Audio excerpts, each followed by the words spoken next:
Detective Charles Rutherford was a sturdy man of mid-40s, a man with deep furrows of determination etched on his face. Having served 20 years on the force, his sharp gaze and iron resolve had made him a formidable figure at the precinct. Charles was known for his uncanny ability to pry confessions out of the most reticent suspects, and now, he was up against one of the most challenging cases of his career.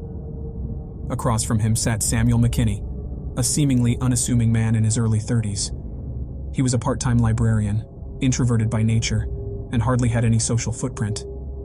Apart from a faintly disturbing security camera clip of him near the crime scene, there was nothing that linked him directly to the 3 horrifying murders that had shocked the city. 3 innocent girls, aged between 5 and 8, had met their untimely ends, and the city cried out for justice. As the 2 men faced each other in the sterile interrogation room, Samuel's gaze never left the floor. He was fidgeting, but his silence was unwavering. Charles had seen this kind of behavior before. It was the silent guilt, the internal struggle to evade the truth. Charles, in a calculated move, reached for a plastic evidence bag and placed it on the table. "Do you recognize this?" Charles asked, pointing to a small pink shirt, now tainted with dried blood and dirt. It was the last shirt one of the little girls wore. Samuel glanced briefly at the shirt, his expression unreadable, then averted his gaze back to the floor. "No," he responded in a whisper that barely left his lips. Charles pressed on. "Look at it, Samuel. It belonged to a young girl full of life, full of dreams." He paused for a moment, letting the words hang heavy in the air. "Doesn't it mean anything to you?" Silence was the only answer he got. Hours passed. The detective continued to question, and the suspect continued to deflect. Samuel's silence grew more profound, his body more rigid. Charles's strategy had worked, perhaps too well. He had intended to force Samuel to confront the reality of his actions, not shut him down entirely.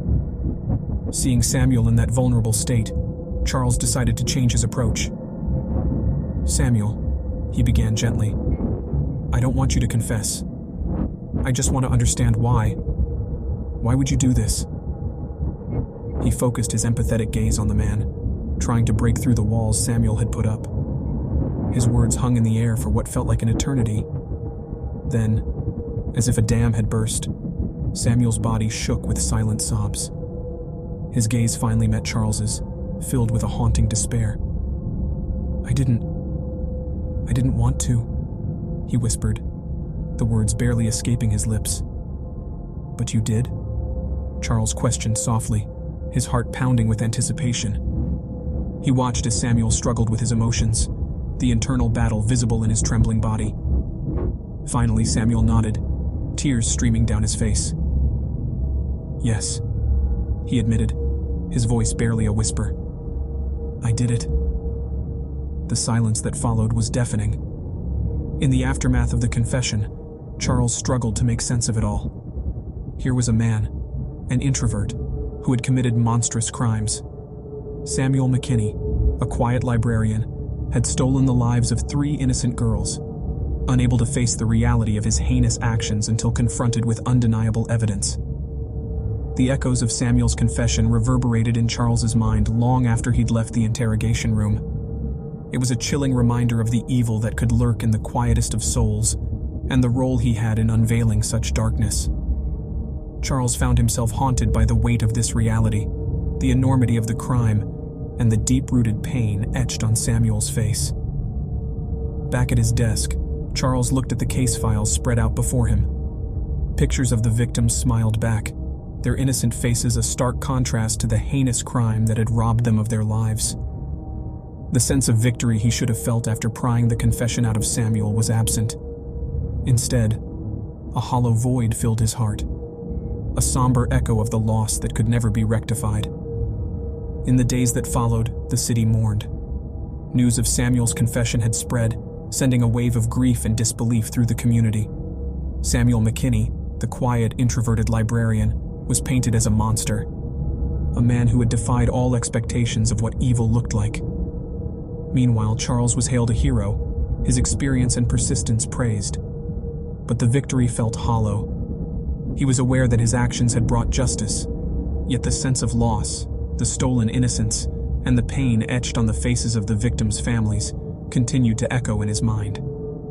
His encounter with Samuel had profoundly affected Charles. He found himself thinking about the quiet librarian more often than he'd like. He reflected on the signs that were missed, on Samuel's introverted nature, which had been an escape for his terrifying deeds, and most importantly, the unsettling truth that evil often wore the most unassuming faces. Haunted by Samuel's confession and the lives lost, Charles found a new resolve.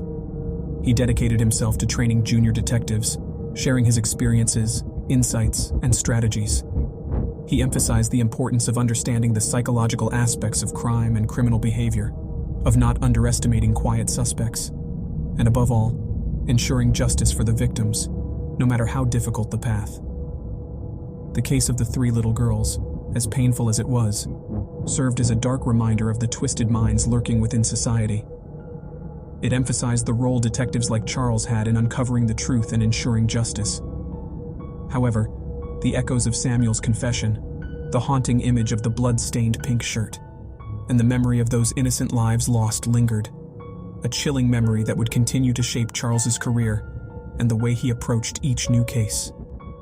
When you subscribe, be sure to click the notification bell. Click here for more true scary stories.